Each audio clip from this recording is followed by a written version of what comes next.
Hey, welcome to Academy of Tone 258, Strat maintenance.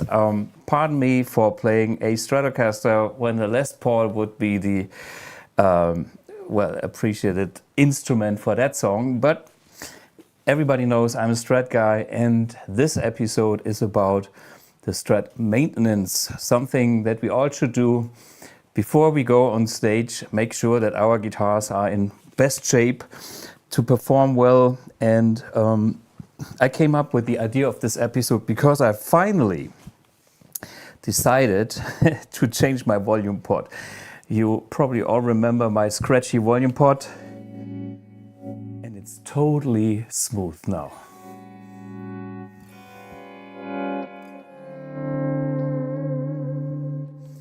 Here.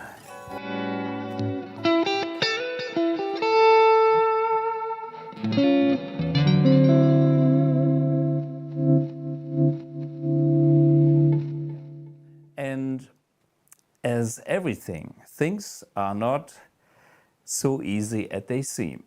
At the first glance, we all know, oh, we just exchanged this one putty here, potentiometer, and it's a value of 250 kilo ohms. And after this, the world is in order, everything is fine, and it sounds just like it should. But it did not. And I knew that from some experience in the past, and now I want to share my experience and make you aware of the things that can affect the tone when changing components on your guitar. And it's very, very, very delicate. Yeah, that's something I want to talk today about. It's the volume pot, it's the tone pots, it is also hardware and other things that we are taking care of. In the second part of this episode, I have a long interview with Jon O'Connor from a UK Nirvana tribute band. Killer band touring the world, and he is using AMP1 for many, many years. So we can see a lot of nice shots of Jon with the band. And actually, he is smashing guitars. And yeah, there's a killer. There's some killer videos where he's actually smashing the guitars, and I talked to him about, is this just a show thing, and how does it feel to do that? Anyway, this is part of the interview. Besides having the super reliable AMP1 on stage that he is touring the world with for many years now already. And super nice guy. So that's the thing in the second part. And there's one announcement I want to make for the local guys. Bernd, the guy who is Mr. Treble Booster, passed away. He was here on the Academy of Tone, and this Saturday we will have a memorial concert. These are two of his treble boosters, of course, all Blackmore inspired, 71, 73, this one. The RPA, which is the mic preamp of the tape machine, the Iowa, this one. And I actually used to have a 75 as well. But maybe somebody I borrowed it to has still got it at home. Anyway, in case you're watching, I missed the 75. Whoever might have that one, I don't know. All good. So I will actually play one of those also at the concert, just to use something that Bernd has created. Yeah, that is this Saturday in Neunkirchen, Stummsche Reithalle, I guess 7:30 p.m., something like that. Okay, and yeah, Bernd also is somebody who was digging in deep into guitar electronics and pedals and boosters and the phenomena that we that we get when we change electrical components, because it's all interactive. Before we go into the electronics, I have to show you another thing that happened to me.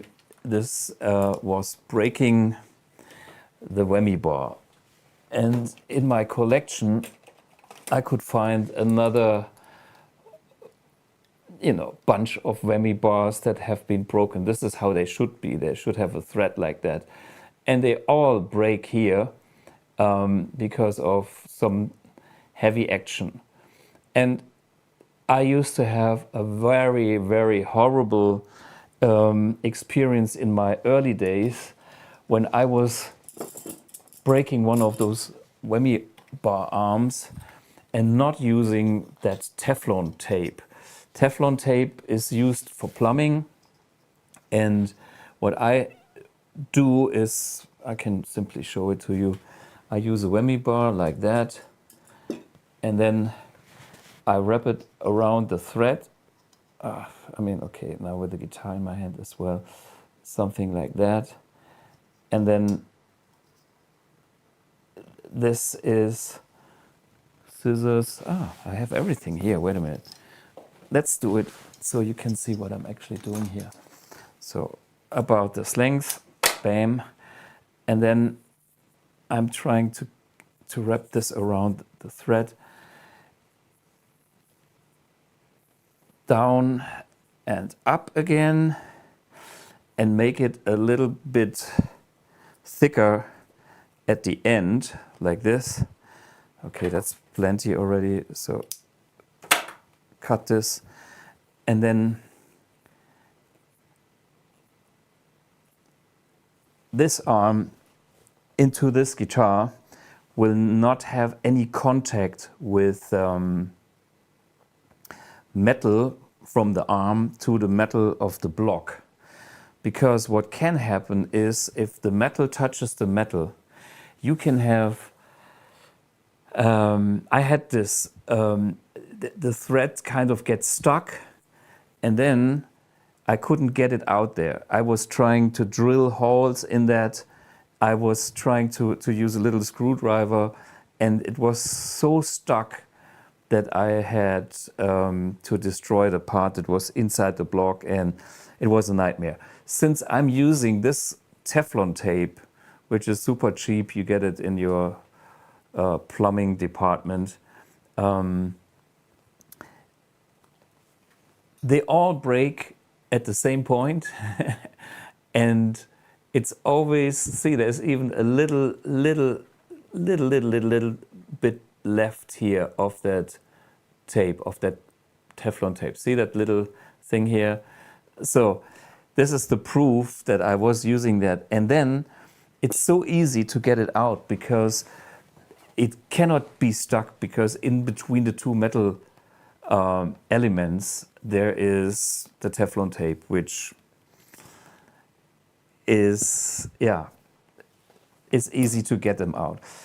I have done a little video of actually the replacement of this arm that is now in that guitar. And trust me, it will not take so many years to even break that again. So, if I'm good, I have a spare arm in my gig bag, just in case. So it happens every couple of years, as I know already. Check out the video. Oops, I did it again. My Whammy bar got broken again. Okay, and here is a thing that I'm doing for many, many years. I use Teflon tape. This is like for plumbing. And the big benefit now is that between the internal thing that sticks here, I have the tape, and this makes it possible to twist, to turn it out, and it will be not a problem to get a new one, a new whammy bar in, because okay, I shouldn't do this with holding the camera and doing it at the same time, but you see what I'm doing here. It's easy. I can twist, get it out and replace the bar without hurting the block. That's the big thing.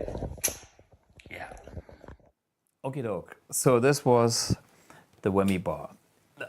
I mean, I'm talking about the vintage style tremolo systems.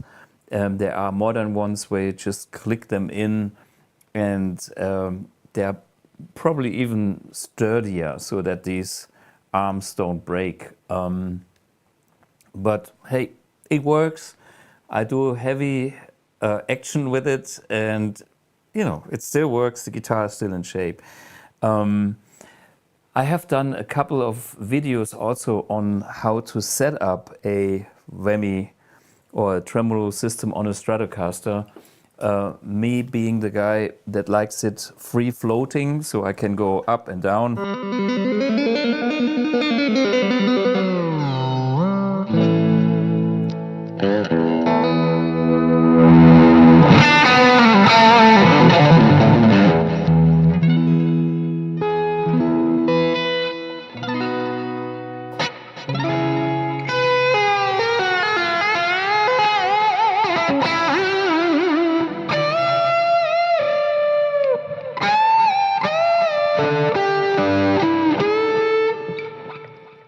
Yeah, so I like my whammy bar free floating. A lot of people don't like it for many reasons. One of them is when you bend the string, the other strings get out of tune. Let me show you.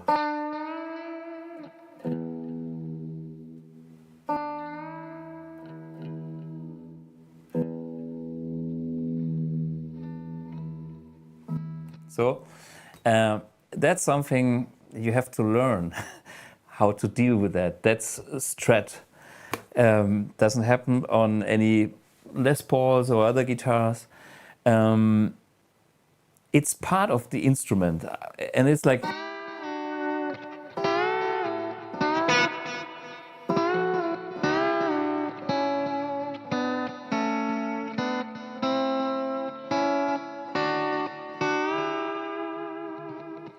yeah, you can learn how to bend strings and be in tune. And even if you have several strings, like I just did with the 2 strings, there is something, if you got ears, well, it's probably a bit harder, but it's a nice challenge. And it's part of the strat tone too. So there is the thing about the springs. There's the thing about the friction on the nut. There is the string tree action, things like that. And oops, I can see something. My B string is not inside. I just put it there, so it will be out of tune now.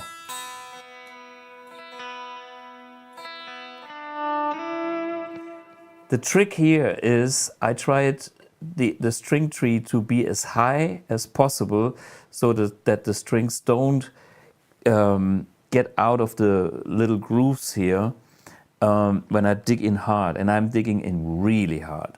So if there is no string tree, even if I just put the strings as low as possible, I'm getting them out there. So I need something like that. And this is, again, this little thing is actually moving if needed. So when I do the whammy action, it can move and slide a little bit for reduced friction at this point. So, and then there's little things you can do, like lubricants. For now I have this electronic one, or I have more, but where? Maybe here, maybe not. Let me see. Not here.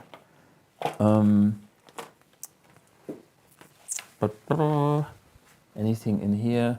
Too many boxes. Anyway, there's some stuff that I use to put nut saws, or graphite, or weapon oil is also very handy. Stuff that makes less friction on the points. And then occasionally I have my emergency set, also when I go on tour, which is sandpaper with super fine grains. I think it's 1000, at least the German size, and some super glue. Because if you do have the problem that by bending the strings a lot, the strings actually cut the groove deeper and deeper and deeper over years. And then what can happen is that the strings get too low, and then the first fret starts to rattle. So I have to raise then how deep this groove is. And that can be done easily by, you just get the string out, like I just did here. So see, I just put it over there to my low E string, and now the groove is free. And I would clean that with some toilet paper or tissue or whatever is available, maybe a little bit of alcohol. And then when it's too low, I would put in one little drop of the super glue and then use that sandpaper on top of this to make, because that's a bone nut, to make some dust, to rub off some of the surface here, and that's dust. And that combination of the super glue and the dust is a super solid material that reduces the depth of the groove. And then you fold like your sandpaper super narrow, probably like this one. See, this is sandpaper, camera, and I fold it like that. And you can see it's like super small, and then I can go into the groove and file it down, double check again, is it the right height? And so you can repair your guitar. And the other thing about Strats is anything screws here, when they are worn out, the screw holes, just get a toothpick, of course a wooden one, or some matches, and put them in the hole, break them, put the screw back in, works. This is what you would see when I take this guitar apart. A lot of holes with toothpicks in there, and it works just fantastic.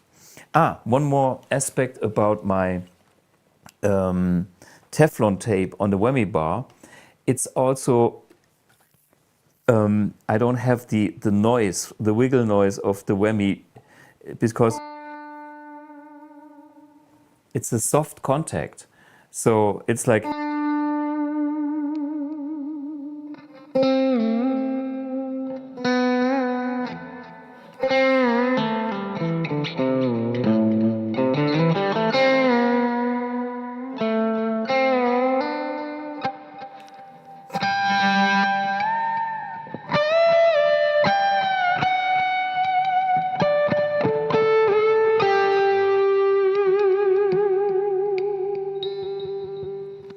you can hear the whole bing, bing, bing. That's some friction here and there. I should actually take care of that. But I have focused this episode on the electronic things, so I probably won't do that. There's one thing that I personally have to do every couple of years, because I'm using my strap locks here. And these are nice and round, or when the camera can show it like this. So, and I can take them off. On the other side, I have like 2 or 3 different ones, so I can easily adjust the height of the guitar. Very handy. But what happens in my life, I'm probably the only guy that gets them out of, maybe we can we show this? this is how it should look like. And there is a little bit missing at the middle part. I don't know if you can see it. It's getting, I mean, the top is big, but there is something missing. Oh yeah, Lucas and the camera. See? See how, and this is just from the wear of my strap block. So this kind of thing needs to be replaced every, I don't know, 3-4 years. And well, you can have a wrench or any kind of proper tool, but these actually come with the tool, so you could do it yourself. Come on, baby. It's screwdriver, maybe? Ah, here we go. No, it's a properly designed packaging. It holds everything. So, and this thing goes on here, and then I can, well, let's do it. Okay, because better now than, okay, maybe I can turn around so you guys can see a little bit what I'm doing here, maybe. Ah, and by the way, green, the green stuff is the corrosion you get from sweat.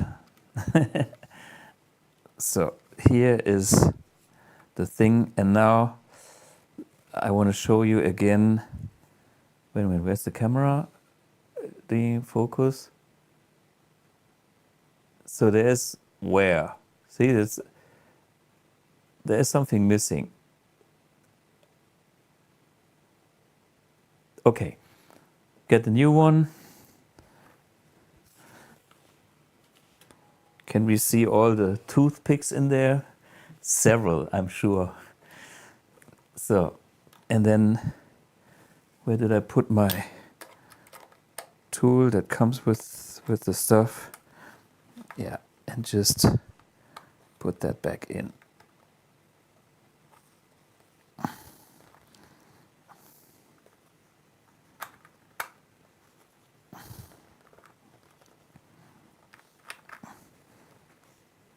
Yeah, hallelujah. Toothpicks, and you have a solid grip. Yeah. Really tight. Okay. So let's see. Strap lock, done. Okay, nice one.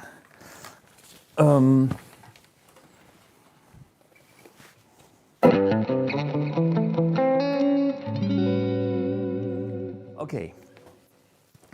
Now the part where I want you to understand that every of these components on your guitar is responsible for the tone. And therefore I prepared a guitar that is simply modified. So, wait a minute. Okay. In the way that, okay, one sec. So, I use the 5-way switch for selecting the pickups, but I disengage the whole electronics of this guitar.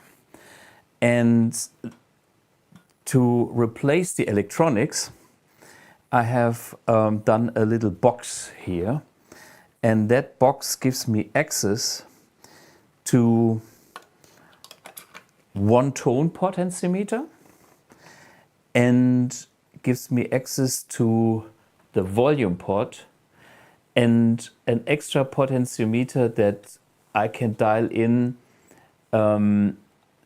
to simulate different values of that volume pot, so we can see how this affects the tone.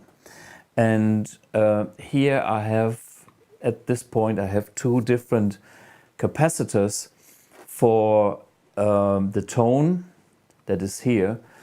And here I have treble bleed capacitors, switchable, so we can listen to the differences of all these components. So this, this is the amp, and that goes to out.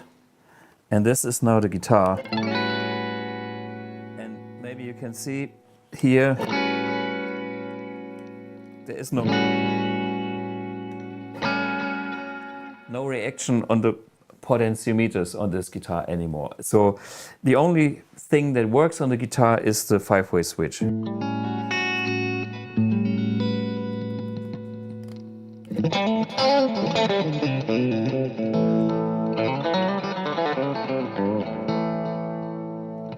So what I have been doing before was I was measuring the components to be exactly like the Stratocaster spec. Maybe we can double check just to show you.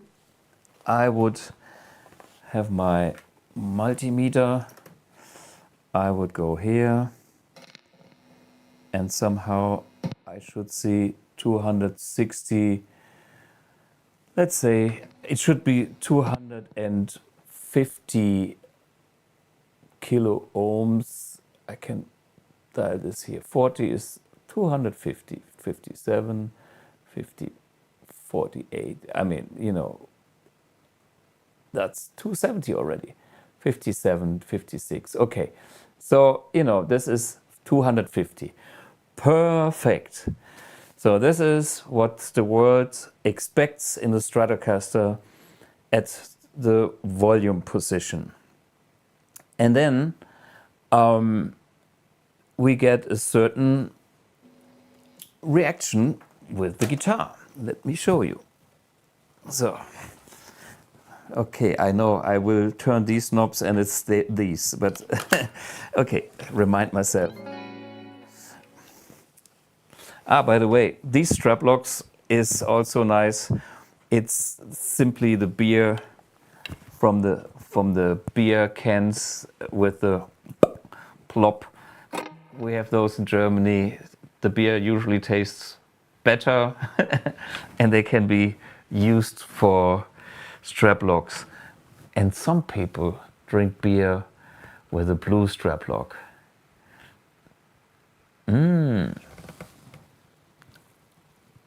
Red or blue. And some people have very rare ones in black.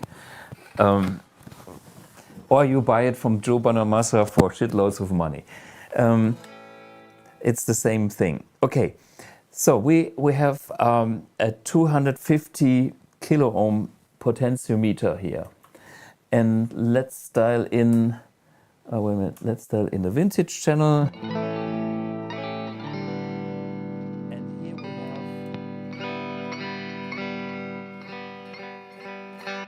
The volume potentiometer with a treble bleed.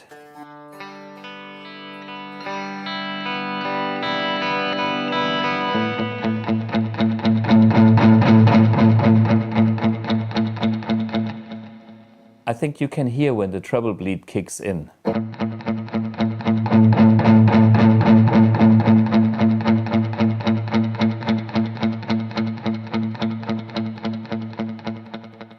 So, okay, here it's gone. Wait a minute, get rid of the delay.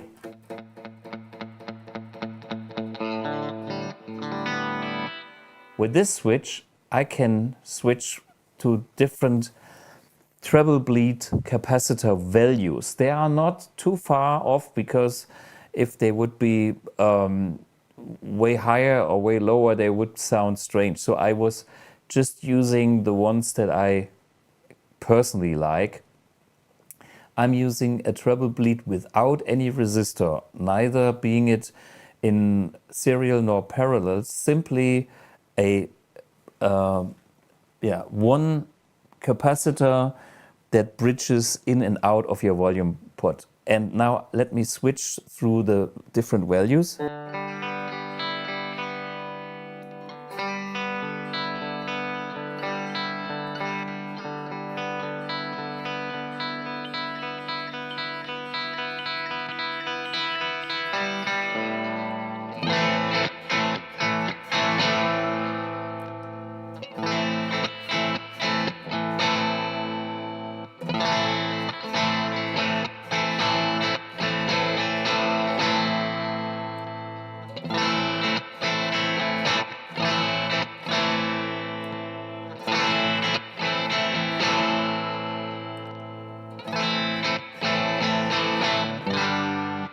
So this is the smallest value, which is 180 picofarads. It sounds to me very open and hi-fi.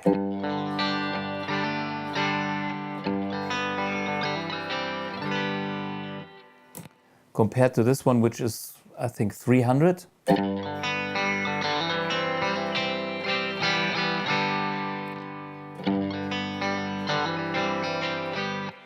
So what you can hear is that we have already higher mids coming through in this position. We have prepared a little graph that shows you the treble bleed caps. Maybe Lucas can check this. Treble bleed caps. Yeah, and here we see the three curves of 180 picofarad, which would be the green one, which is starting, you know, like at a higher frequency, not giving you this dramatic boost, but having what I always call the silver high end, you know, nothing harsh, just like a, you know, the airy sounds. Okay, the middle one is 250. No, sorry, it is. Do we have 4 actually in here? Yeah, yeah. Okay, we went through in this measurement or simulation. This is a program that we use to simulate a frequency response, so you can have a little schematic there and see the results by changing the values. So this has all 4 values. Next one is then 220 picofarad. Then there is the next one, which is 250, well, very close, and then 330. I have only 3 in here because that's a amp1 switch that I had on the workbench.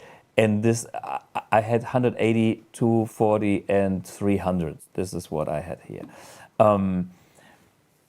But what is the message? I'm just trying to tell you that the treble bleed is something you can do, and that needs to be matched.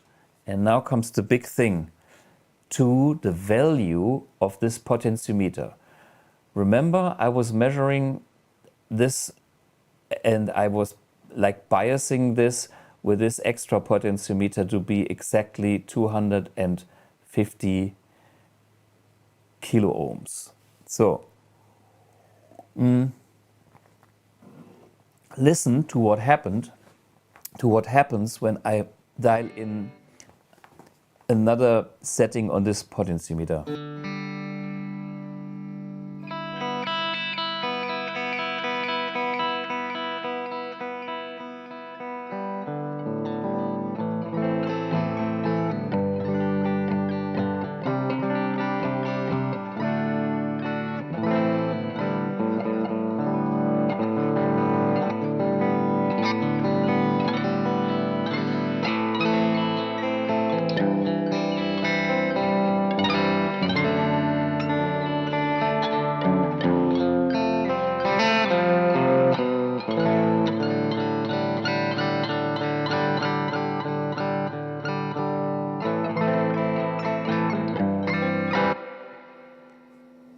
Sounds almost like a tone control, but it's not a tone control. It's just changing the value of the resistance of this potentiometer. I can show you. Let's measure.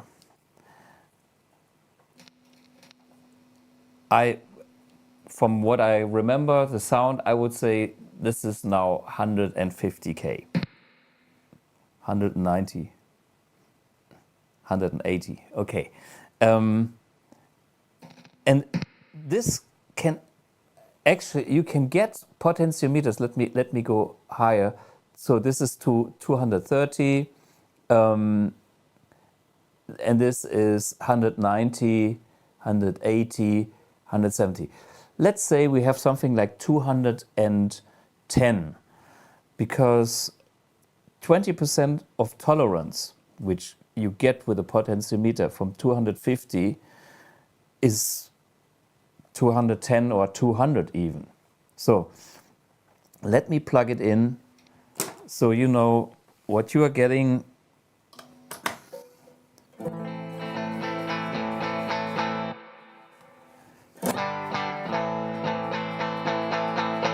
Okay, I give you a little bit more here, so you hear the difference.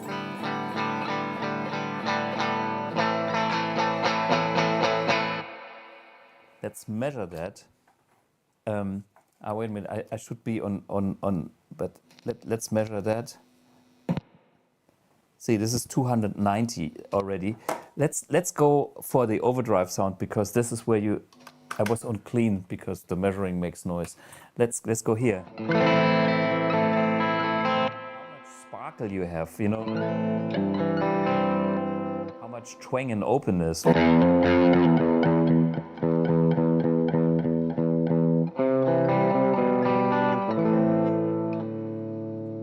Let's measure that again. I'm sure this is 100 and something, very low, but let's do it again so we actually see 120. Let's do it with the overdrive. So I dial in 200, 190, 200. Okay? So this is what you can get. Plug in here. And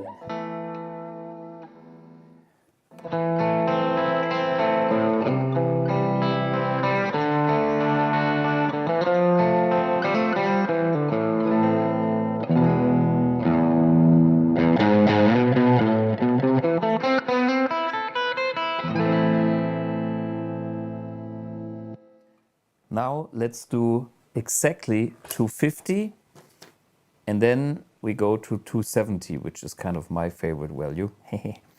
Okay, this was 200. Let's go to 250, which is, and of course that all depends on your taste and your pickups. This just demos you there is a difference.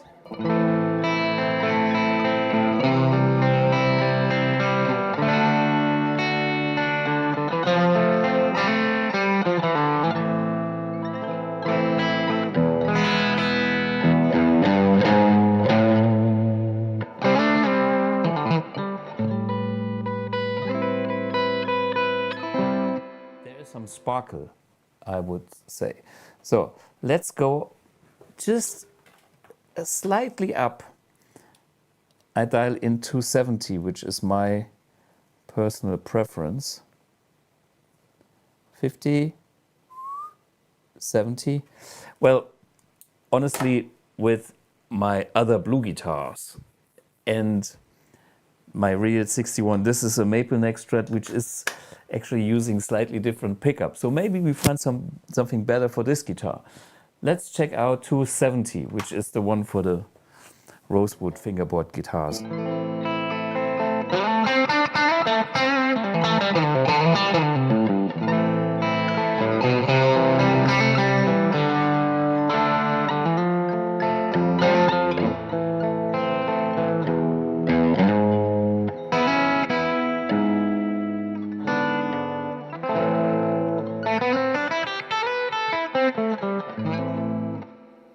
If you know my sound, you can hear that this is where I live. Okay, let's, no, I just increase it and then you see what happens and then we measure.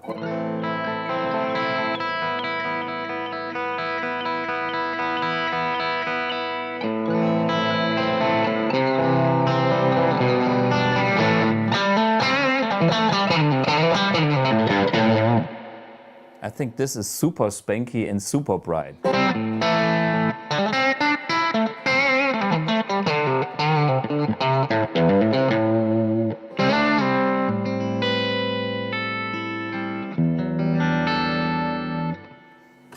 Okay, this is already, I don't know,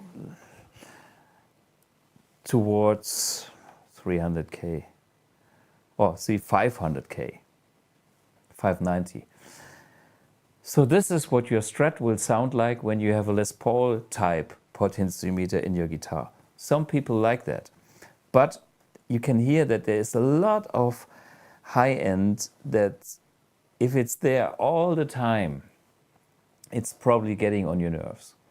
So it's about to find the sweet spot for what you want to do, and you can use that parameter, the value of the volume potentiometer to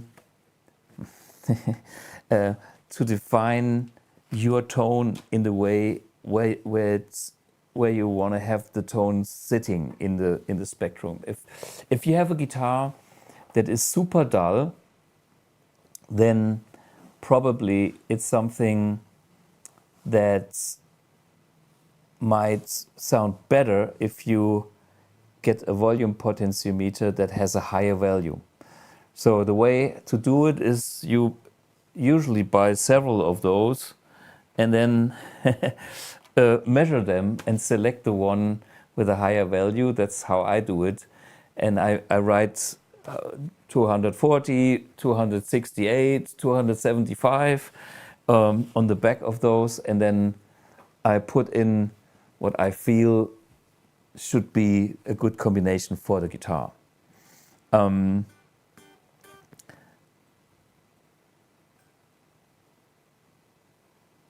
Has some Ziggy Housewit writes mega ohm, 21 kilo ohm. No, that's wrong. This multimeter is when I put it to 200k, 250k. It's probably not showing us anymore because we are beyond the range of measuring. And so let's see what it says. Who knows? Okay, it's a point. I cannot even see it from this side here. Yeah, but anyway, this is what we have measured. And next effect in line is the... there's one more graphic I want to show you. It is what the treble bleed is doing when you roll the volume pot. So where did I go? Now where's the volume and 250 picofarads? We had one value. Yes, was it this one? Maybe you can see what happens when the volume is all the way up, which is like top line. It's flat. There's a bypass of the treble bleed, so there is no enhanced or saved treble, so to speak. And the lower you put the potentiometer or the volume, the more the treble will come alive.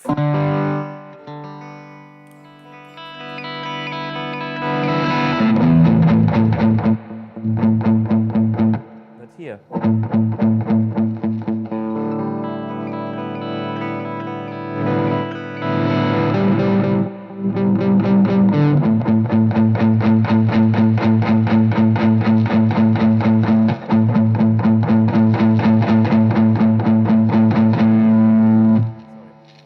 By changing this extra potentiometer, by changing the maximum resistance of this, when it is all the way open, I can tweak the sound of my guitar because I'm moving the peak of my pickup, and that's something. It can tame a pickup if the pickup is too too bright or too harsh. So there's always two sides of it. We all want more brightness, but there's a point where it's too much. So yeah, you have to balance this out, and this helps to find the right value. I mean, this box would be ideal to find the value for the pickup in your guitar. Yeah, but it's a homemade thing from this afternoon, as we can see, very basic soldering job I have done. Yeah, the two caps and the switches, and that's basically it. Okay, let's go measure 250 to be, or 270, so we are in the zone, and then I show you what happens. Okay, then I show you what happens on la la la la la all the way up, and we have 45, 270 I said. Okay, 74 sounds good. So I show you what happens on the tone potentiometers. And what I have done here is I dialed in again exactly 250. Maybe I can show you measuring. Plectrum and measuring is too much. So one, and this is the other side. Hello. No contact. What's wrong? Let's see. Yeah, we have contact, and here. So 238. Wait a minute. I try to go to 250. Okay. 49. Let's say this is 250. Okay. So that is the value of the tone pot now. Okay, and plug in.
So guys, I don't know if you can hear it through all this YouTube algorithm and compression.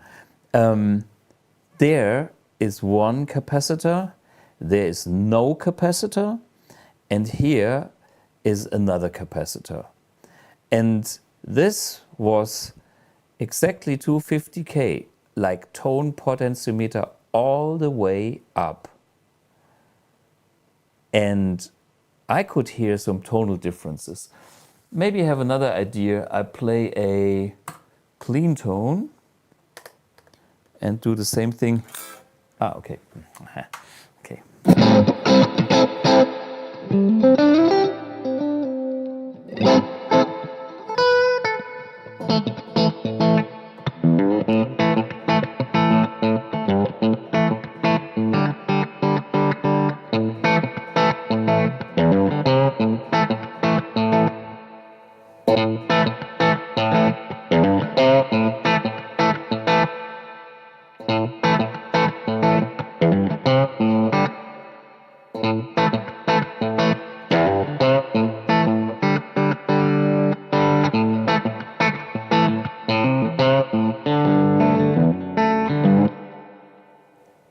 There's a slight difference, and what happens here is this tone, let's hear, is a 100 nanofarad.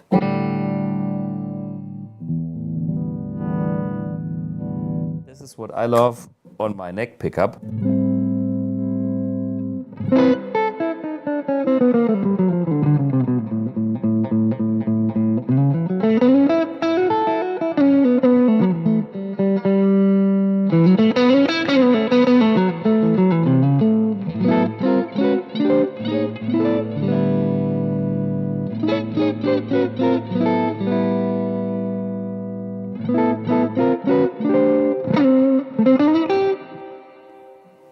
That's super low, fat, jazzy. And this one is a 22. And that's what I use on my middle pickup. And that gives me that nasal sound.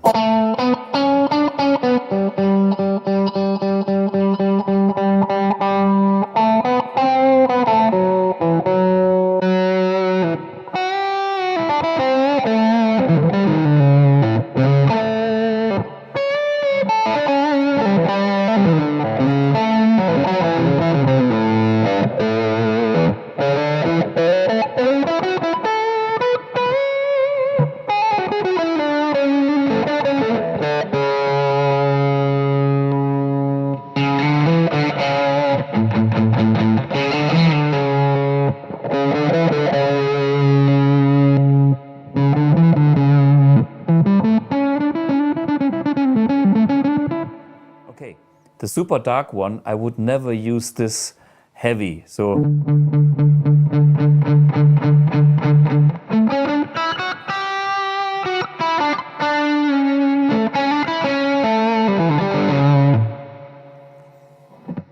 it's just to make the Strat sweeter. Let's compare it to no capacitor.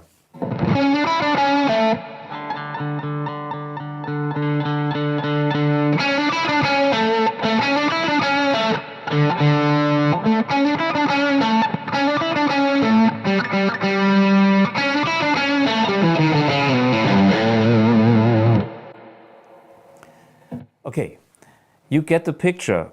So, if you just have a volume control and a tone control on your guitar, it can be tweaked. And this is what I do when I get a new guitar and start playing it. I'm not saying it's maintenance, but it's something, it's like the seat of a car. When I would get a new car, you know, or get a higher car and I have to adjust it to my personal, whatever, tastes, frequencies and stuff like that. So that's what I do when I have a new guitar. And of course, I have a little experience because I have done this many, many times. And that helps me to understand that there is maybe some potential in a guitar that is not coming alive because of the electronics. And after measuring, I know, oh, this volume pot is very low, or I know, hey, it's not, the pickup is shit because the potentiometer is correct. It's probably 270K. So if the pickup is not sounding alive, then it's the pickup that is not good, or maybe even broken. But yeah, and so I spent my time doing little bits and pieces. And then there's the next level. I'm the guy that turns the volume on the guitar all the time. And when I have the volume control here, the feel, first how it physically moves, can be very, very different from no resistance, like very, very fast. Some people love that. That's including myself and all the guys that do the violin thing with the volume on the guitar. You know what? I have to go back to... Okay, this is probably history for now. So where are we? Okay, get rid of this and get my guitar back, or any of my other guitars. My real Strat is here.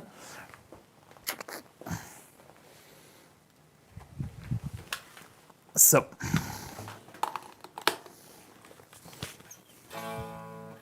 plug in.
Noise gate, sorry.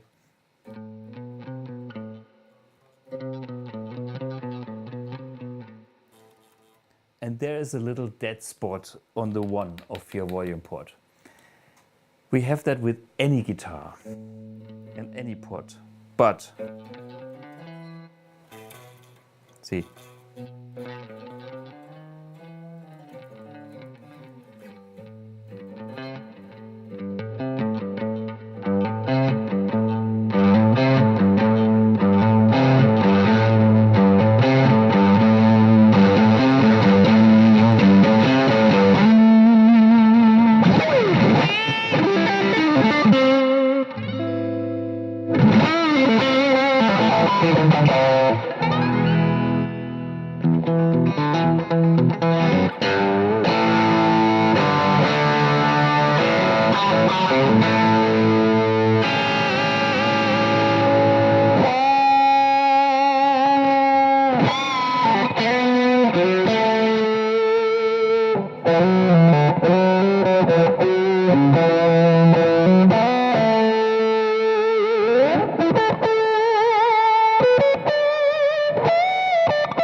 Yeah, so I can get all these colors from my kind of optimized settings. And one crucial aspect is, for me, that the volume potentiometer behaves and gives me the right amount of volume evenly spread over the volume.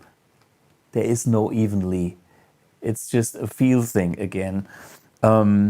So what I have done is I went through my collection of potentiometers. I have a few here, I have a few more here.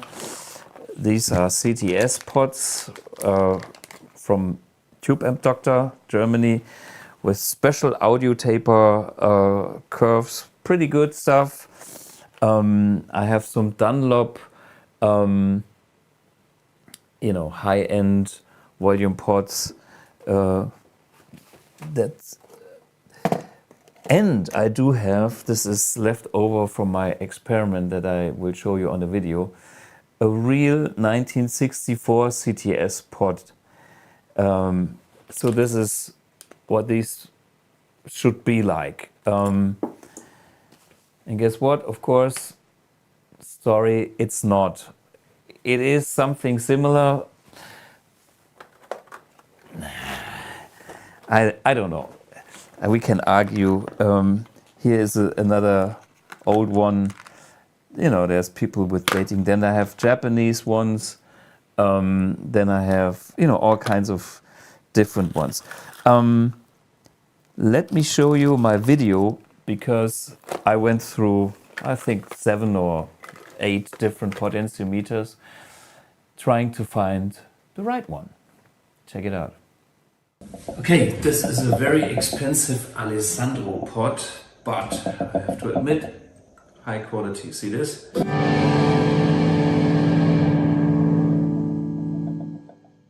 Nice and smooth, and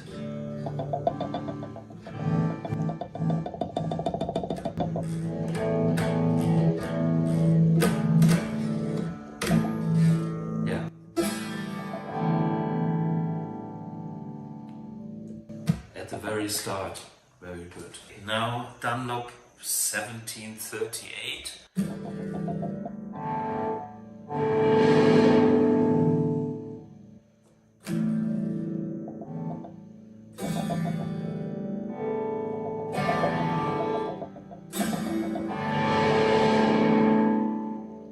Yeah, the curve is not as smooth and there is some boom here at the beginning.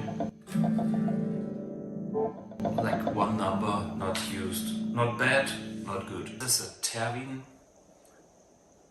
And yeah, let's check it out.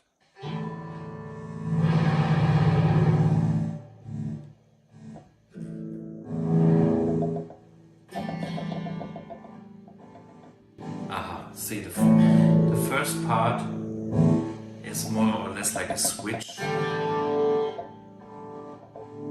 Not so smooth.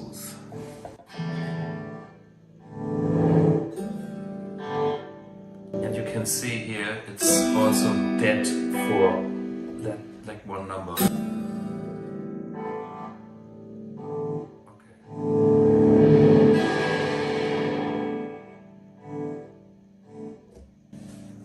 Like a bad CTS. Okay, here we have a modern new CTS pod.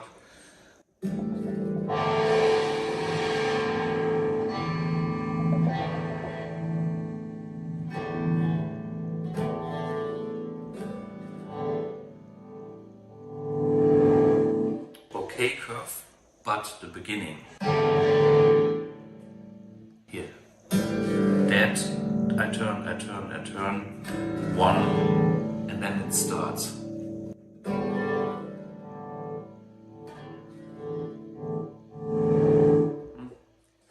Just okay, they used to be better. So here we have a CTS pod from 80s and it's slightly different.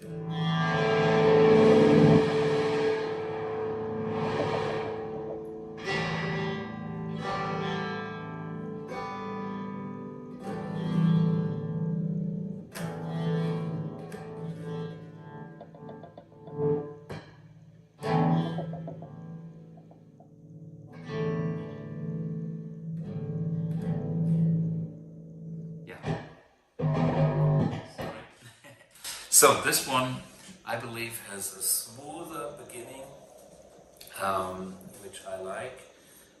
There's a little dead spot, but it's better than the old CTS spots.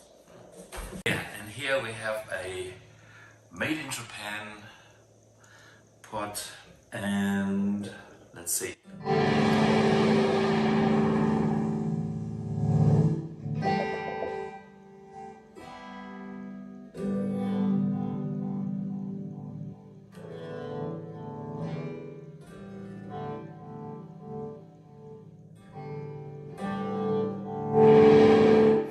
In my opinion, nice curve, nice feel.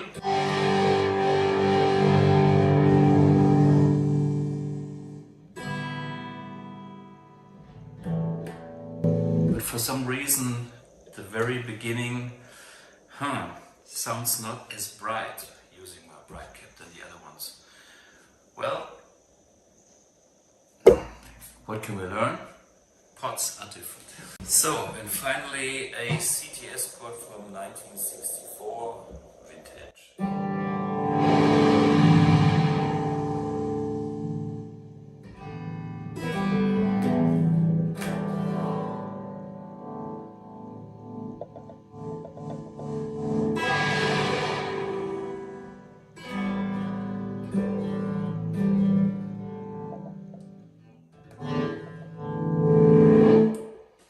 To me, the nicest curve, maybe, but it has a little dead spot at the beginning.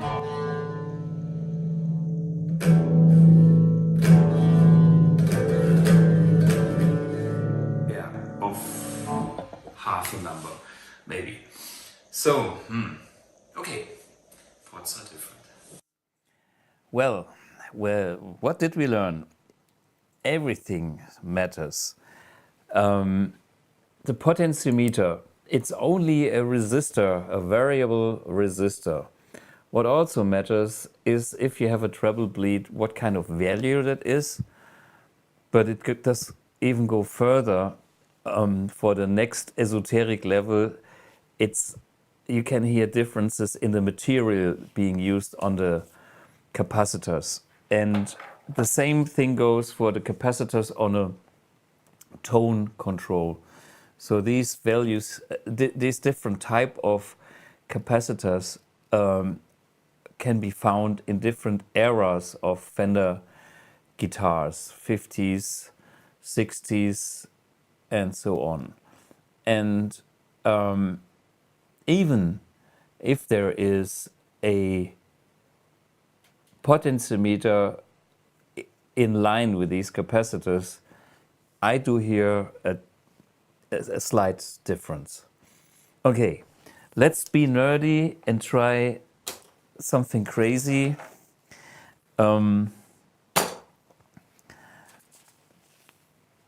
We can talk hardware. There's saddles, these little guys.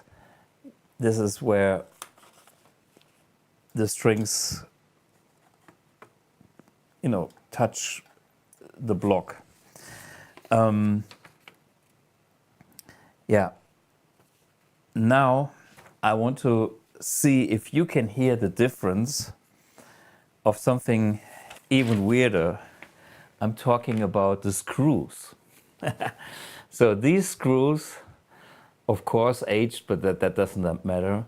The screws, I will change to the screws that I used on this tremolo system here. And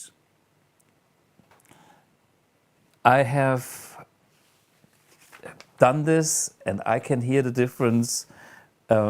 I try to do it here as a hot experiment in front of the running camera. I have no idea if we can hear and feel the difference here. So here are screws. There's my screwdriver. What I will not take off the strings. So the first thing I should do is I play the guitar, and now I ask you to memorize the quality of the guitar. I get it in tune. Let's see. So.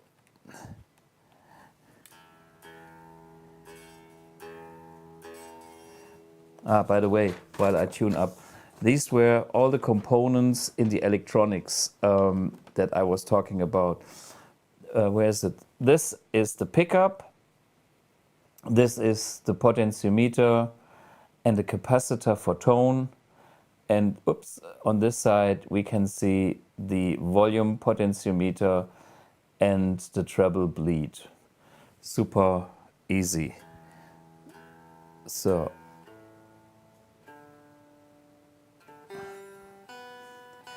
Okay, this is some fader cleaner, great for getting the scratchy pots in better condition. But as we have seen with my guitar, eventually I have to really change the potentiometer. So I put all the tones on full, and now I play with the guitar as it is. Several licks.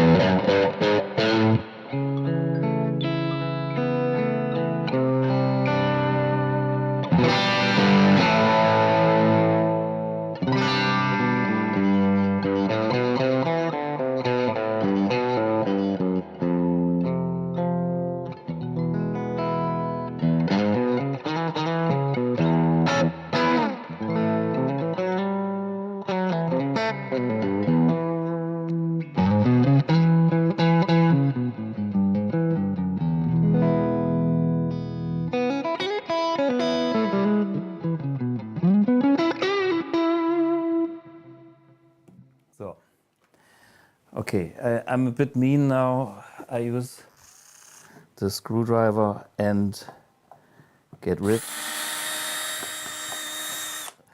of the screw, put in a new one.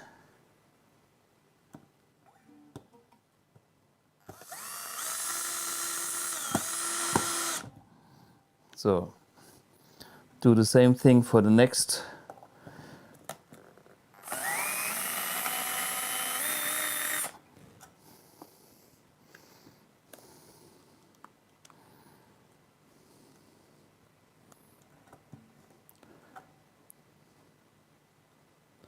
Come on.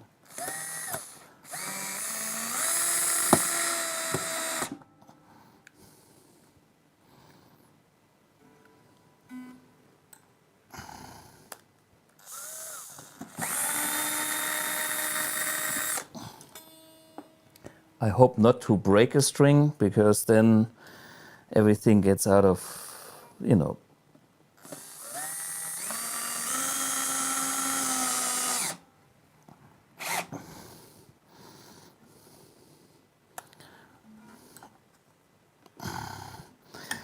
Ouch.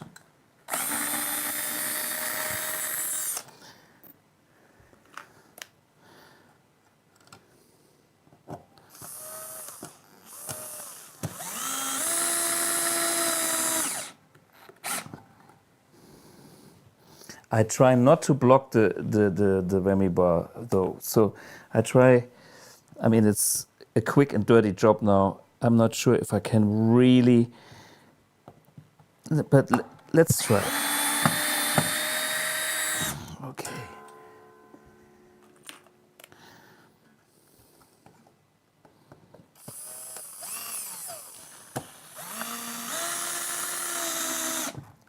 Okay.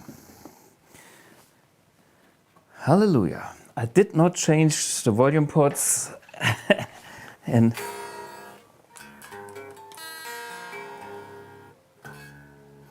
I think I need to tune the guitar again.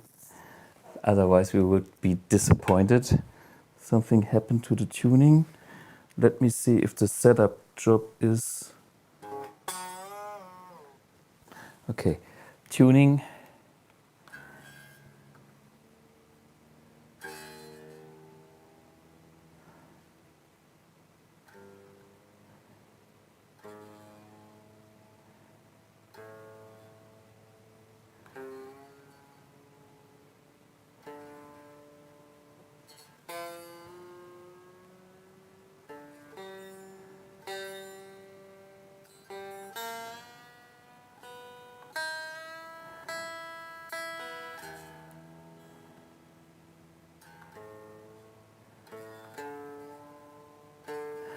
Okay.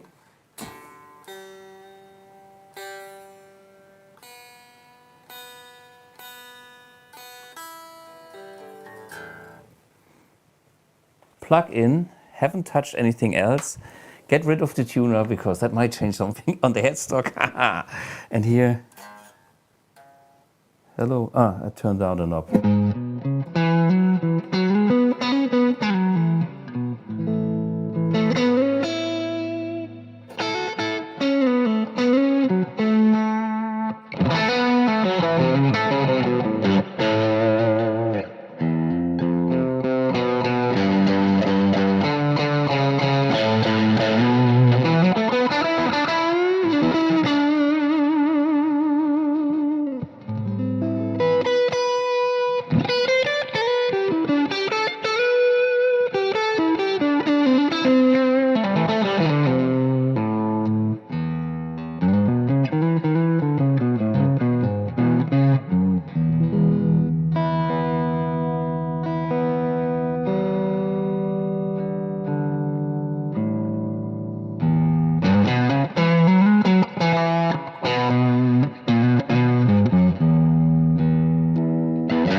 So, what do you think? The comments say they do hear some difference, and I think I do too. I hear more oh.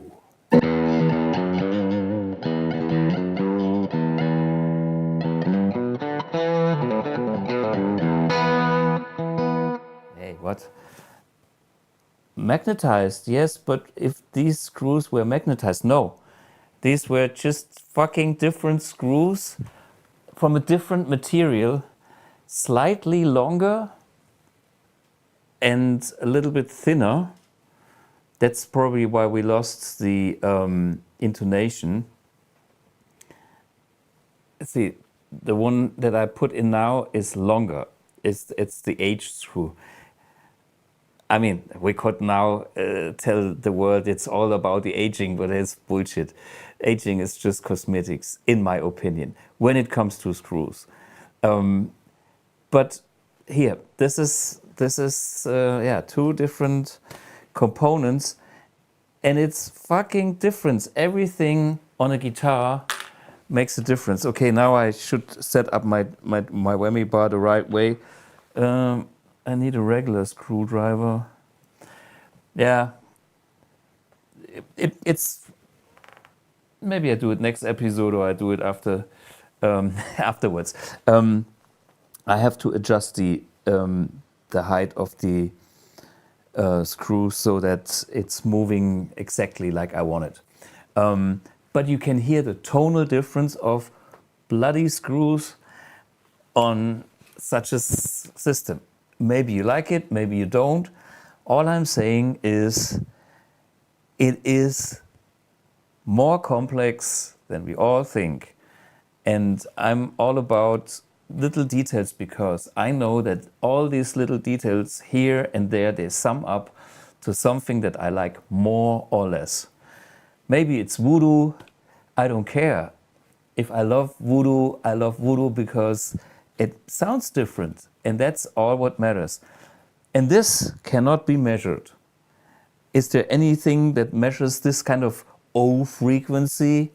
No, there isn't. But we all could listen. Maybe you could, maybe you couldn't, but I think I could. And I have another guitar. If you don't believe me, I do the same thing with this guitar next week. I have more screws. But my point was today, look after your guitars and be aware that there are slightly different. If you just change a volume pot or something like that, and then maybe your guitar is not your guitar anymore, now you might know why. Because it's all in the fucking details. The values have to be right, the material needs to be right, and just to have something that is working is sometimes not what makes you happy. Okay, so talking happy, Nirvana and Kurt Cobain was probably a guy that wasn't that happy in his life. Growing up in Aberdeen with tons of issues in the family, life was pretty hard. But the grunge music was bringing a lot of joy to us universally in the 90s. I remember when, you know, I was on the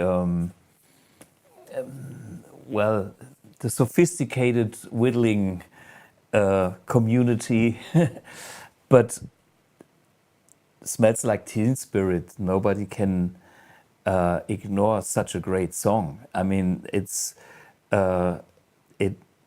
so powerful, and I actually stole the drum beats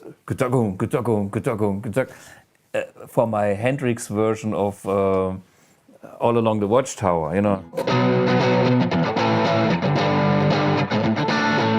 Okay, out of tune, it smells like a Teen Spirit. So, you know, even me, being some snobby whittle fiddle guy got hit by some grunge energy. And there is a guy, Jon O'Connor, from the UK, who has maybe the best and maybe the biggest touring Nirvana tribute band.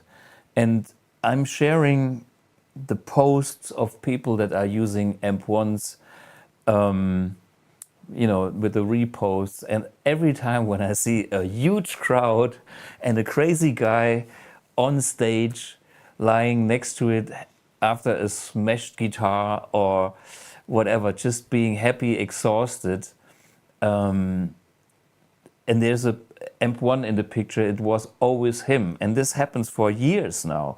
So, I'm seeing Jon's posts all the time. And I found the opportunity to make an interview about him, the music, the background, and what it's like to smash a guitar. I've never went all the way, and he does, but only when it feels like doing it. So enjoy my interview with Jon O'Connor. See you guys next week, but this man has something, he's got some energy. Enjoy. Cheers.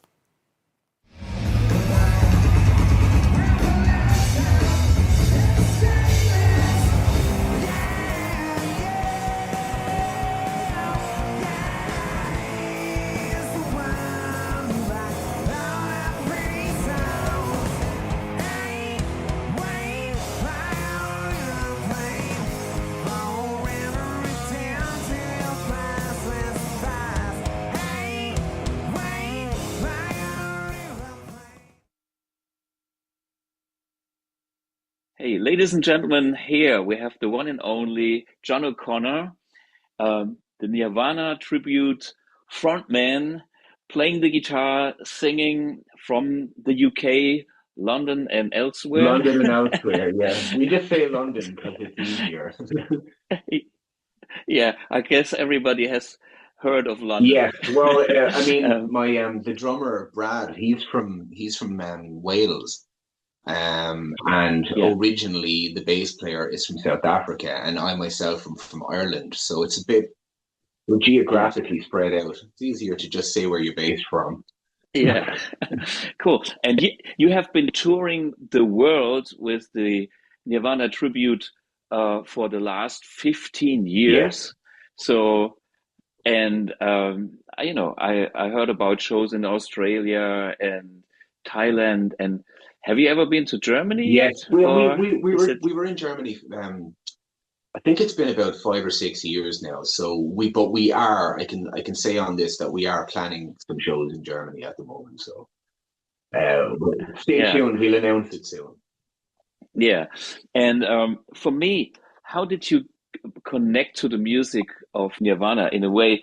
I mean, did you listen to the music as a teenager, or I mean, I remember when I first heard Nirvana, I'm probably about the same age as Kurt Cobain, so probably a little bit older than you. But when I was into the classic rock thing, Led Zeppelin and The Who, and a lot of British bands. I have to admit, I love the British classic rock bands so much. I've been a Stones fan even before I played the guitar and things like that. I found it so cool. And then, I was already playing the guitar and then trying to be a maestro, whatever.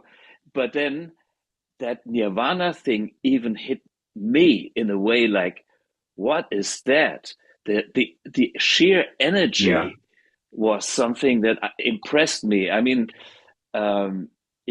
what did you experience, or how did you connect to Nirvana in your life?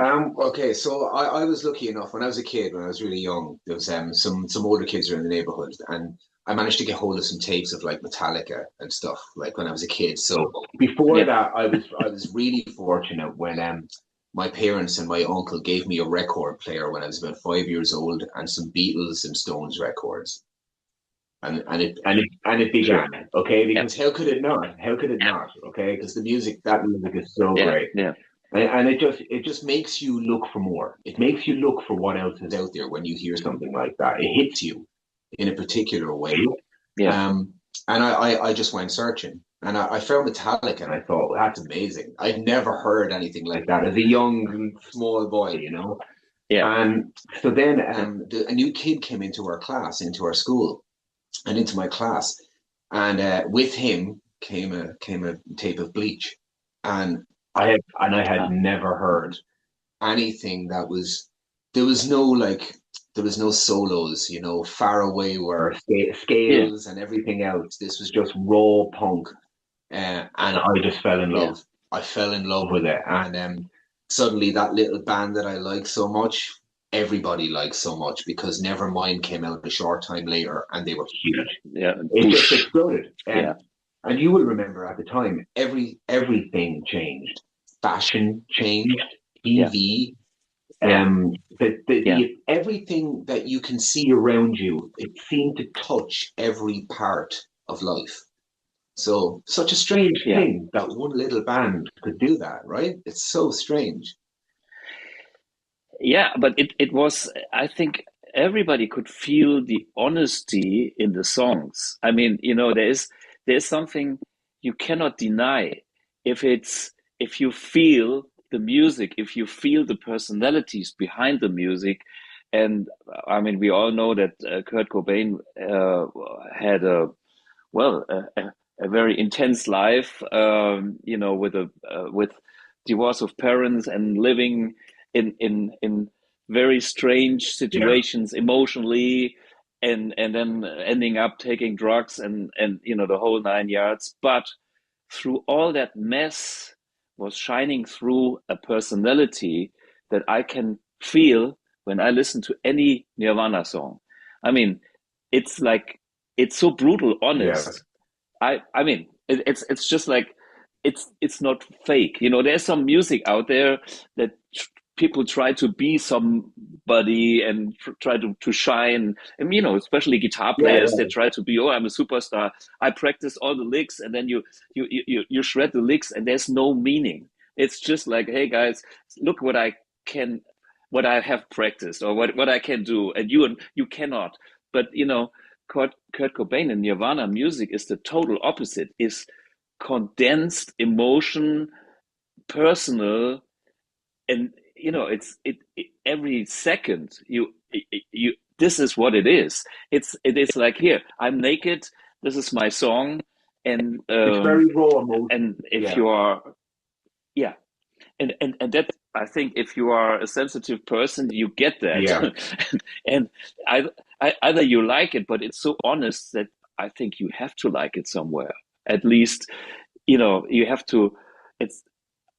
I mean, yeah, it touches me every time. See, And this you've kind touched of, on a thing there, I think, that a lot of people don't really think about. And it's like, a lot of people have asked me in interviews, like, what is it that you think draws people to the music of Nirvana? And I think it's the emotional yeah, honesty that's yeah, contained within there. Because when you see a performance live, whether that be unplugged or any even bootleg performances, when you watch it, you can see a man that's wearing his soul on the outside, right? yeah, And I think yeah. I that's totally, something that I think people latch onto. There's only certain people that yeah, have had this, whatever this kind of strange aura is. I believe Bowie was one of the people that had that held this kind of aura. Jimi Hendrix had this yeah, aura. So yeah, special people. They like to say that there's a club of them or whatever. I don't kind of subscribe to that myself. I don't, hmm, but I hmm, do believe there is a special club of people, and they hold your attention because you can see something shining from that person. And it's nothing, right, it's nothing magical. It's just an honesty. I think yeah, we notice this as people. You can see through fake, as you said in the beginning. You see through fake. yeah, And yeah, we yeah, read honesty quite well as human beings. yeah. And so there's nothing that is hidden, when, and I think this pure passion, energy, honesty, this is also what you have to, or what you actually um, get alive when you do your tribute show. I mean, it's like I see the pictures. This is the first how I can found out about you on social media. It's like you in front of the audience, and I can see the sheer passion, and it's not a fake thing. It's No, like, and then I was checking out some videos and stuff, and it's like, aha, okay, that's the real deal. And then uh, yeah, how can you deal with such an energy? I mean, you are not 20 anymore, no, and not.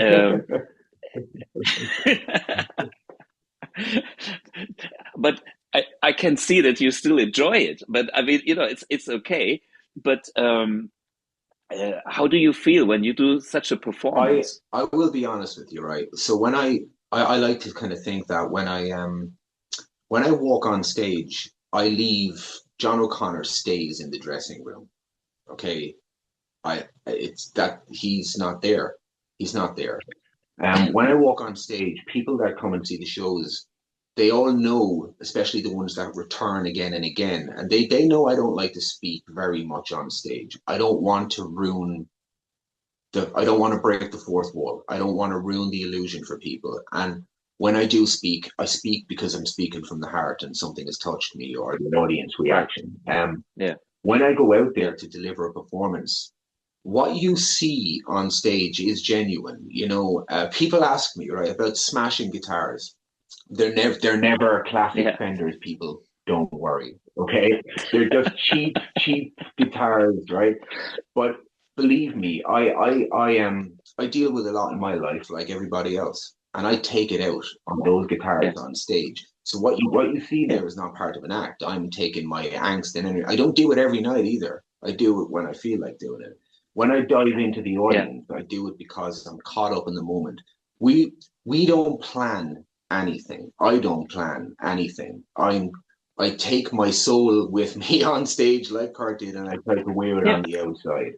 So whatever happens, happens. Mm. I allow myself to get caught up in the emotion and the emotion that those songs made me feel as a child, the songs that I feel helped me so much growing up.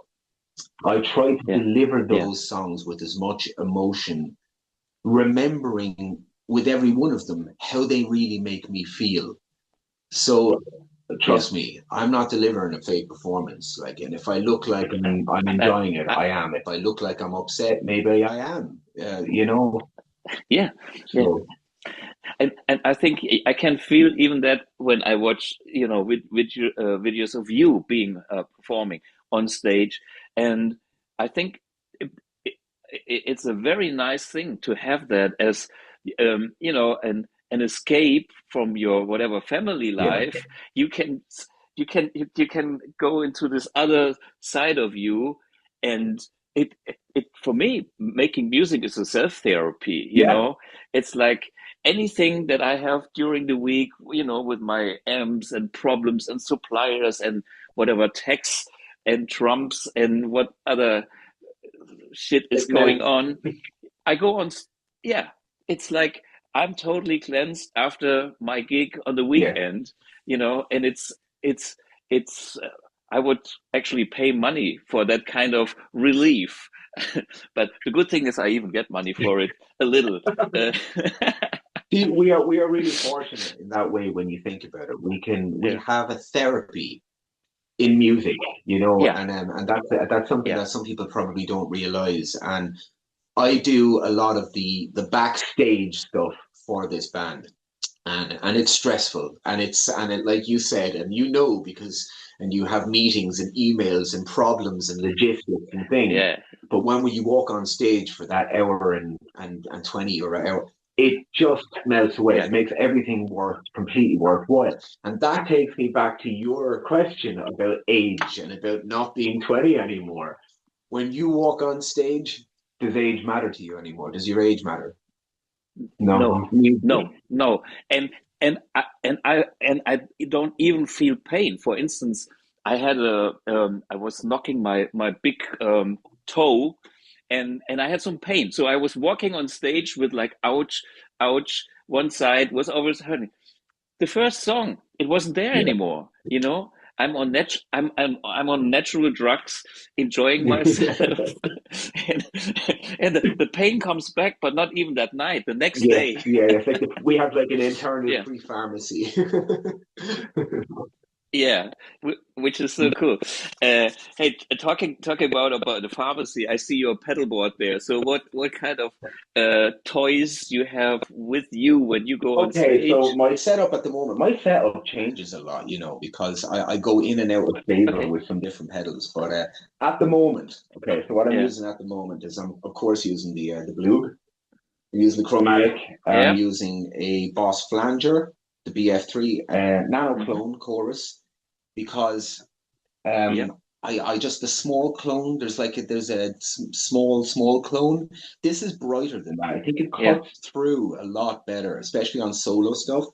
There's the Sandsam Classic Okay. and then the Black Star Yep. distortion there. So Black Star is like basically Yep. the DS1 distortion, but with a valve in it, right? Yeah. Um, Uh, see what I have here. This is my Sense oh amp. well, okay. This is my DS1. There is my red. I mean, I just took out all the stuff that I heard that Cobain was using. Um, yeah, and Yeah, so I've yeah, got some classic stuff. when I wish I'd taken out all of that stuff now, but I have some classic pedals and stuff. But I think I've gone through so many different variations on the road that I now know kind of what's strong enough to last and like what's rugged and built to last. Fortunately, yeah, my the amp Blug one. my Blug is Yeah, built to last. So that's good to hear. Where did you hear about this amp one, the Blue amp? How did you? I mean, it's a pedal amp, and my story usually is like, "Where's your amp?" And then they look at my pedal board, and it's like, "Yeah, but where's your yes, amp?" I tell them that's my yeah, amp, and you know, and it doesn't look like an amp. right. Of course, it is because it says amp there. I I named it amp one, and yeah, but how did you heard about amp one, or how did So you it wasn't in knew the about it? UK. I was in the middle of an Ah, Australian tour, and it was mhm. just before COVID hit, potentially. And Yeah, there was a support band called Silencio. Hi guys, if you're out there. And the guitarist of that band, mhm. I he had this huge sound, and I kept looking on stage. I was like, oh, he's got to be Kemper, or he's Helix, or something's going Yeah, on, right? And I'm like, okay, and I'm yeah, looking for, and I think I spot like maybe like a Fender head, and I'm like, no, that's switched off. And I'm like, I'm really confused. At the end of the show, I'm like, what were you using? So no, it was the next day. I was like, well, what were you doing last night? What were you using? That was messing with my head. And he showed me. And it was this amp one. And hmm, I was shocked, yeah, yeah, shocked. And he's like, do you want to go? So I hmm, plugged in one of my Mustangs, I think, and I had a little go. And I was shocked. Yeah, like the amount of yeah, power that comes out of this little unit is just yeah, phenomenal. I mean, right? We're doing like arenas and stuff, right? yeah, yeah, I don't turn this up to five. I don't turn this up. It doesn't go. I've never gone above five. Certainly never. And the yeah, power that comes yeah, out of this is just extraordinary. yeah, But for me personally, what I love is I yeah, have one sound that travels with me hmm, everywhere, and just having hmm, that everywhere with me is just it's invaluable. It really is. Because yeah, backline, you yeah, can have problems. They have my tech oh, sheet, and they've got yeah, two yeah, options really, or they used to have two options, and yeah, sometimes you go to like Thailand, and it's like, well, we didn't, but we have yeah, this. Oh God, no. yeah, So yeah, yeah, yeah, yeah, it's my friend. yeah, and that yeah, thanks for telling me because I designed it exactly for people like you having made that bad experience like Yeah. myself, because I had my big tube heads, and I was traveling and being at airports, and it's like, hey, it's so expensive, it's so heavy, and it feels so different when you know that you have your main stuff like your guitar, your amp, and your pedals with you, and that's you are home. And on the other hand, you are, you talk about the master volume, and I think that's something when you do the shows, you want to feel also your Yeah, guitar, and you want to move some yeah. air. So you could to it's part of the music. I mean, that's a part of the honesty, and sometimes I will tell you as I well, believe Thomas, it's that I yeah, don't put yeah, guitar through my main monitors on stage. It is literally Angus Young style, pumping from just behind me. yeah, Okay, and yeah, believe me, yeah, even in big, we played like hockey arenas and stuff, and I this thing doesn't go above 5, and believe me, I can feel the air being moved behind me. So it's got the power. It's yeah, got the power that you need for yeah. anything. I think this is it's like one of the most versatile things I've ever used. It really is. So my hat's off Mm. to you, Yeah. sir. Ah, thank you, thank you, thank you. Yeah, and the other thing that I paid attention to is also that it's universal power. So, anywhere where you find a power outlet on this planet, it will work. Yeah. It, Australia is well, officially 240, but Australia, I have been to Australia. I measured 260 because some of my tube amps, my valve amps, died over there because of the over um, voltage. Yeah. Because Australia is so wide, so huge, and they have raised the power. So at the end of the line, it's 240. But when you are playing in a venue or somewhere close to a power plant, it's 260. And this in a standard old school design and transformer is then 560, 80 volts on the plates of the tubes, and that's too much for Yes. them, Yeah. Yeah. and and and the amp one doesn't matter anywhere where there's something that plugs it in 90 volts somewhere in Japan at the very end, or Believe me, I in know. Australia next to the power. Yeah, I can attest. I can it's attest to exactly this. the same. I've had surge problems in Thailand, and every something's got Yeah. affected. Electronics got affected. Not the amp one. So Okay, cool. Yeah, super. And talking about the guitars, you have Jaguar guitars in the background from what I see. yeah, I've got a couple of like fucking Fender jobs here. So they're mimics of Kurt's actual guitars. So this is his Guy Right. Stang one. Um, so it's Yeah. like just standard JB in there and stuff. But yeah, I love these guitars. The other's got like a mini JB in there for a slightly different tone, but Hmm. I like to hit the boost on the amp one just to give it that little raise for that. I think there is, even though it's like it is a JB, it is a humbucker. There's that little slight drop, and the amp one just takes care of that. So it's not an issue. Okay. Not an issue at all. Yep. Yeah, nice. And so what's coming up next in show wise or in the band future? Any plans? Yeah, Anything we've got some on the European shows list? that we're yet to announce. We've got some other shows later in the year that I'm not even allowed to talk about yet, of even where they are. But they're Mm. coming. They're coming soon. Yeah. We've got an Irish tour coming up in July, and a whole Hmm. bunch of festivals and everything in the UK in between. So, if you just go to Nirvana Mm. Tribute on Facebook, just type in the word Yeah. Nirvana Tribute, you'll see the blue tick and you'll know it's us, or nirvanatribute.net, and you'll get all your info for Yeah. that. But yeah, we're busy. We're some busy boys. Absolutely. Yeah, here, this is where I've just been. Wait a minute, I just, this is what you guys have to check out. And there's all the pictures, and there's all the stage pictures where I could always see amp one. I mean, it's like on every picture I can see it. It's like, yeah, wow, this I can guy is tell you, serious Thomas, I about am amp one. proud to be an amp one or a BluGuitar artist. I really am. I'm proud to be a BluGuitar artist. I think I've been one of your endorsed artists since 2002. Three. Yeah. So I think Wow. so. Maybe. Yeah, Yeah. Yeah. it's been a while anyway. Like, so yeah, but I was Yeah. proud to see myself represented on your website. So thank you for that.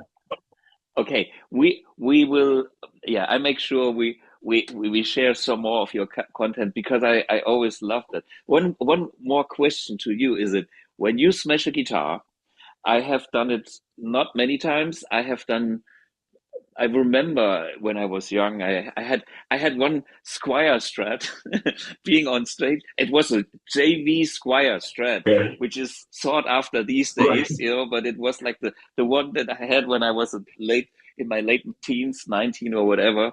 And we played an outdoor festival and the whole thing didn't do anything what I wanted. It wasn't in tune and, uh, yeah, by the way, last Saturday I broke the whammy bar of my Strat again, which then I looked up in my little box for a new whammy bar, and I found four broken ones, You're and violent. one, You're violent with them, man.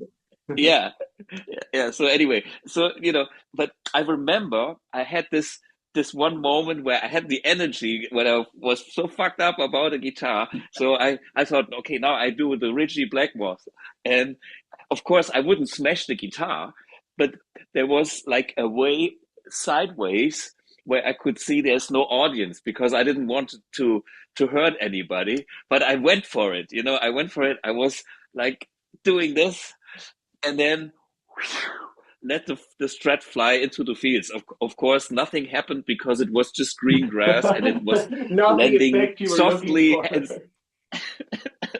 no, but imagining, I mean, sometimes I see videos of whatever Hendrix or the guitar gods of Pete Townsend or whoever has done it. Did you ever hurt yourself? Because if you smash an instrument, there's like I wood, I there's actually metal. have like lots of scars from various things, from frets that have been knocked loose Yeah. maybe, or when the neck breaks a certain way. I've gotten right into the side of my hand where like a whole shard of the neck. Ooh. I try to be careful now, but you can only be so careful, so my wife, she's always be careful tonight. So when she sees balconies, she knows there's a chance that I'll start Yeah. thinking back to the old me of jumping off that balcony. And I almost did it in Don't do Portugal, but I could feel her eyes burning into the side of my head. So yeah. Yeah, it's crazy. Hey, Jon, thanks so much for being with us you're here. welcome. Big pleasure. And yeah, we will keep our BluGuitar family guys updated on what you are doing. And I mean, please check out Nirvana Tribute.